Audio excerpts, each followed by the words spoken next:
little bit of theology. Anybody in the chat want to talk? Go ahead. Should actually get notifications. Anyway, I'm just going to be reading maybe 5 or 10 pages of Tertullian. Then after that, we'll be good to go. Okay?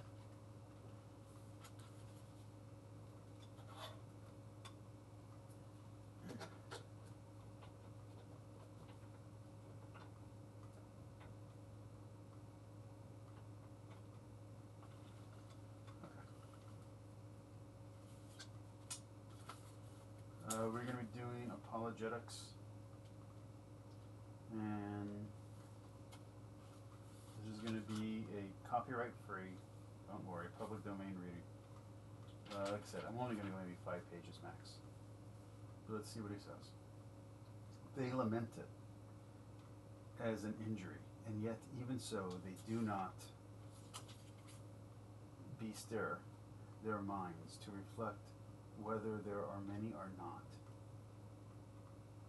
There may not be in it something good that escapes them.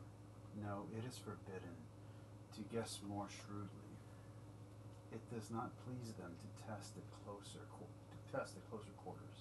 Here alone, human curiosity grows torpid.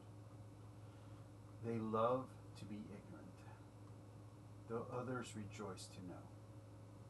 How much better the saying of Anarcharis about the ignorant judging the expert would have fitted them than the unmusical who judge the musicians. Although he's talking about Christianity, and he's saying how people are judging Christianity without knowing Christianity. And while this makes sense in the year 120 or 150 when he's writing this, I know a lot of apologists use this argument now. It doesn't make sense now because a lot of people know at least a little bit about Christianity. In fact, a lot of the people that they're speaking to are ex-Christians. So, anyway. They prefer not to know because they already hate. Their prejudice implies that what they know, they do not know, really, is what they were to know. They could not hate, because if no just ground of hatred be found, surely it is best to leave off hating unjustly. But if the hatred prove to be deserved, so far from any of it being abated, more hatred should be added to keep it up, and justice itself would endorse it.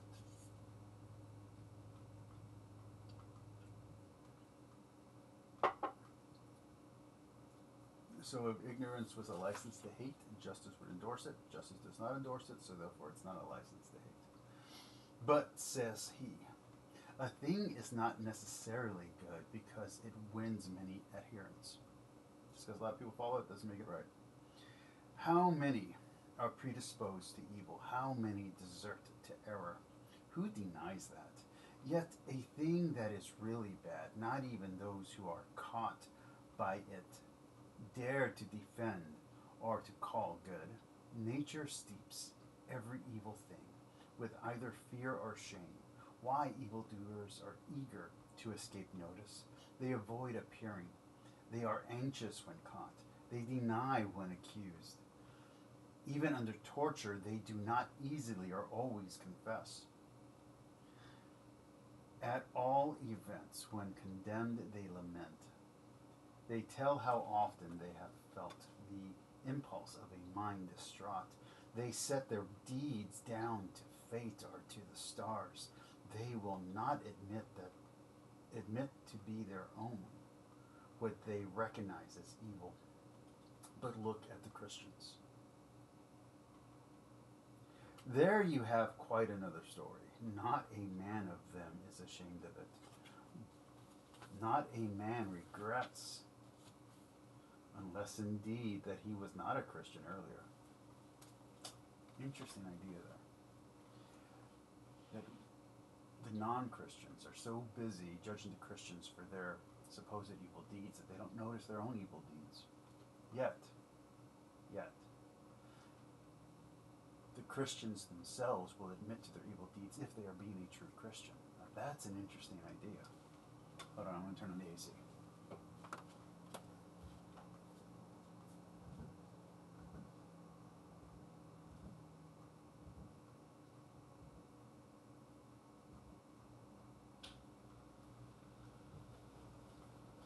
Okay, so let's keep going.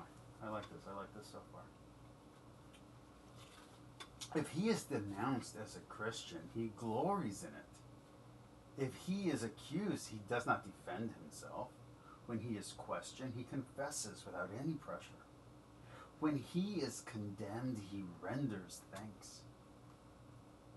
Imagine if more Christians were like that, huh? What sort of evil is that which has none of the narrative marks of evil? Fear, shame, shuffling, regret, lament.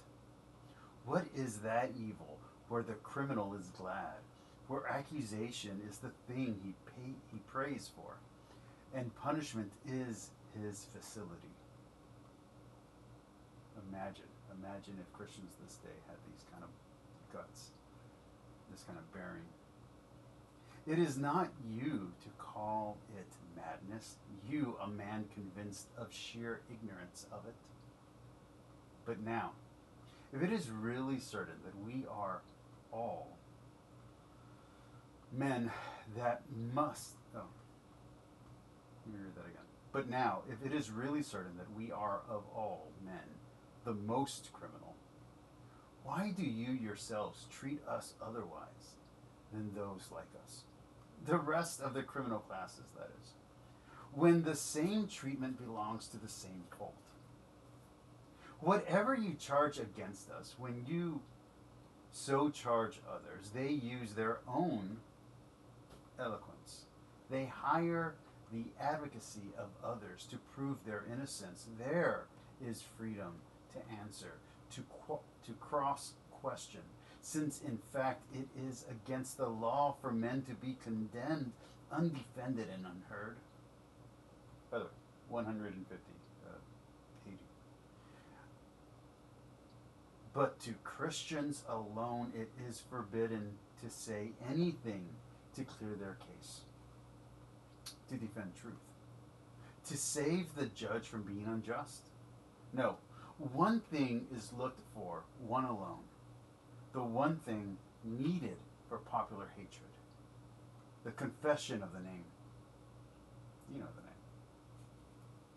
Not investigation of the charge. Yet if you are trying any other criminal, it does not follow at once from his confessions to the nature of murderer, of temple robber, or adulterer, or enemy of the state, to touch on our indictments. That you are satisfied to pronounce sentence unless you pursue all the conquescent, what a word, investigation, such as the character of the act, how often, where, how, when he did it, his act, his accessories, his confidants, confederates. I like it. I like it. Okay, yeah, Lisa, let me turn up the volume. I'm just messing around, so I don't know how everything is set up in here. Is that any better?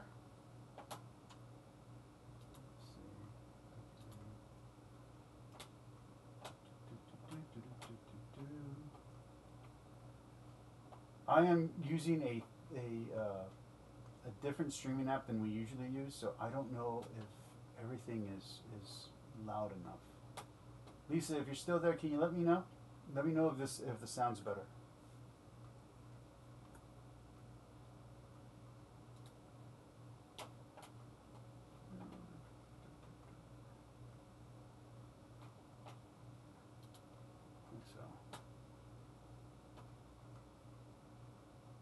Well, the sound's all the way up on all three. And I don't think I can move it up anymore here. Yo, yo, yo.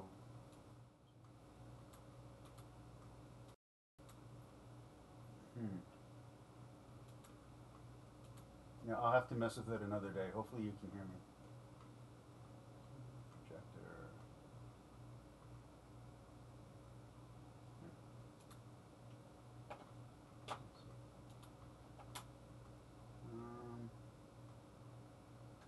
Okay. Anyway, I'm going to keep going. If you can hear me, if the sound's better, please let me know.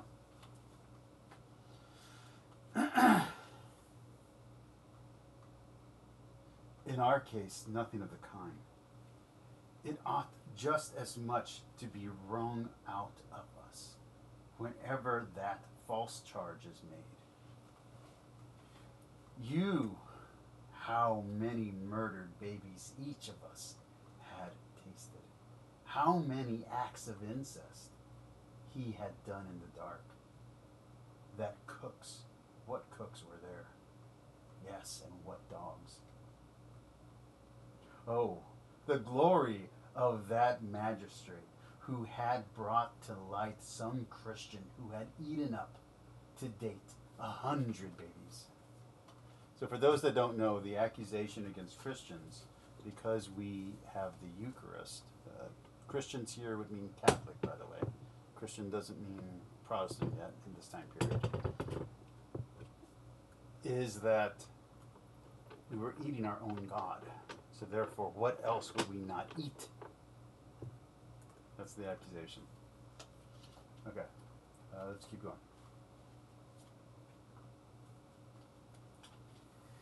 And yet we find it is forbidden even to hunt us down. For when Plinius Secundus was governing his province and had condemned some Christians and driven others from their steadfastness, and still the sheer number concerned worried him as to what he ought to do thereafter, he consulted the Emperor Trajan. He asserted that apart from the obscenity, the obstinacy, that refused to sacrifice, he had learnt nothing about the Christian mysteries, nothing beyond meetings before dawn, to sing to Christ and to God, and to band themselves together in discipline, forbidding murder, adultery, dishonesty, treachery, and other crimes. Trajan replied in a rescript that men of this kind were not to be sought out, but if they were brought before Pliny, they must be punished. What a decision! How inevitably entangled. He says they must not be sought out, implying they are innocent, and he orders them to be punished, implying they are guilty. He spares them the rages against them. He spares them in rages against them. He pretends not to see and punishes. Why cheat yourself with your judgment? If you condemn them, why not hunt them down? If you do not hunt them down, why not also acquit them? To track down bandits through all the provinces is a duty assigned by lot to the garrisons against those guilty of treason against public enemies. Every man is a soldier. Inquiry is extended to confederates, to assessors.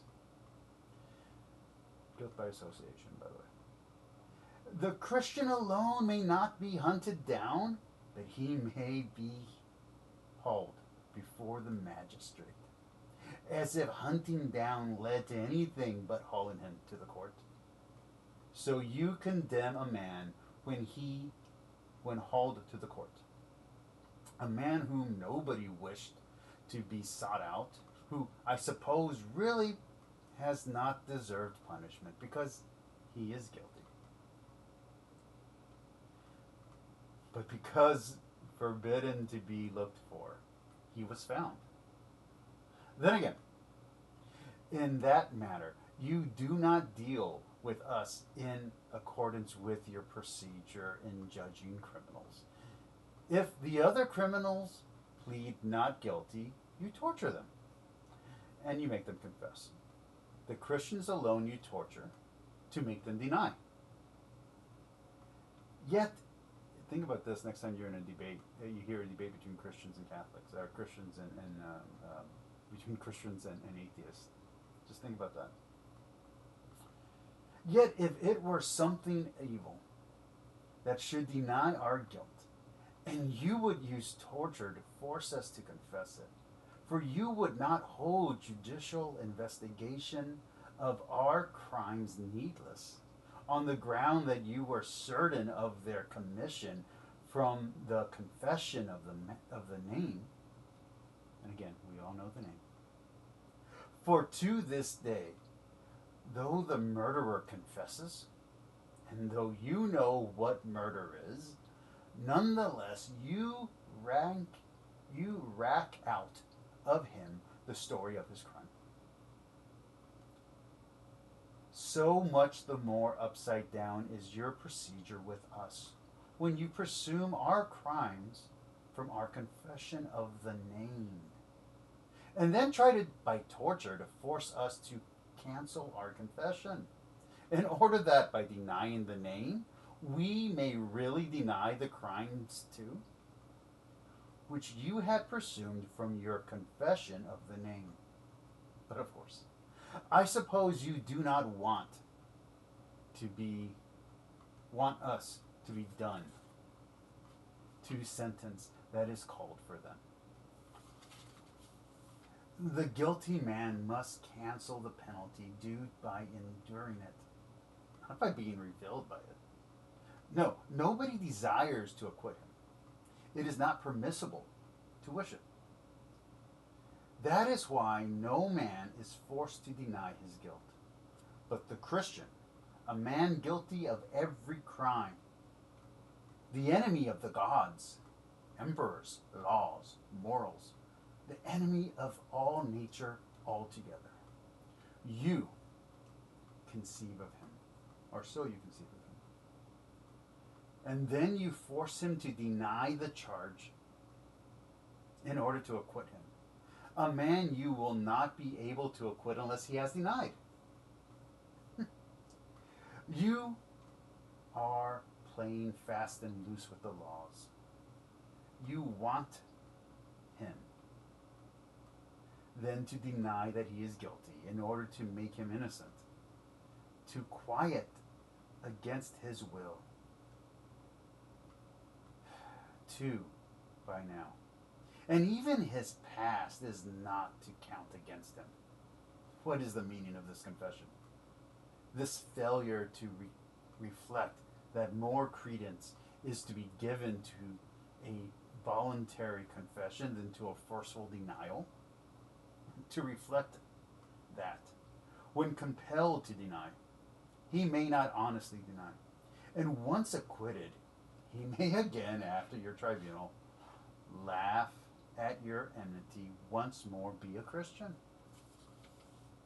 So, when in every detail you treat us differently from all other criminals, as you do in concentrating on the one object of disassociating us from the name, for we are disassociated from it if we do what men not Christians do.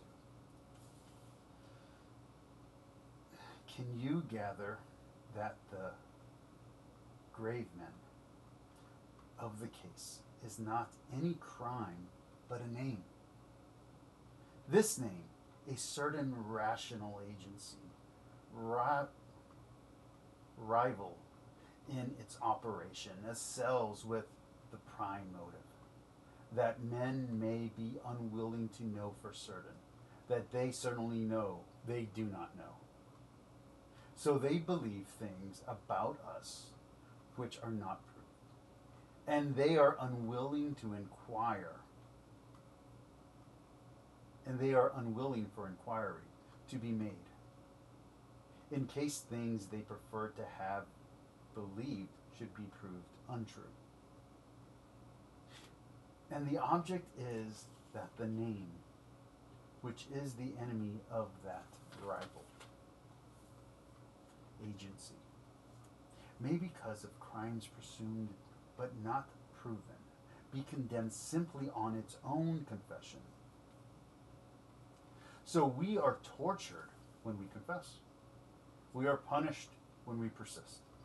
We are acquitted when we deny, all because the battle is for a name.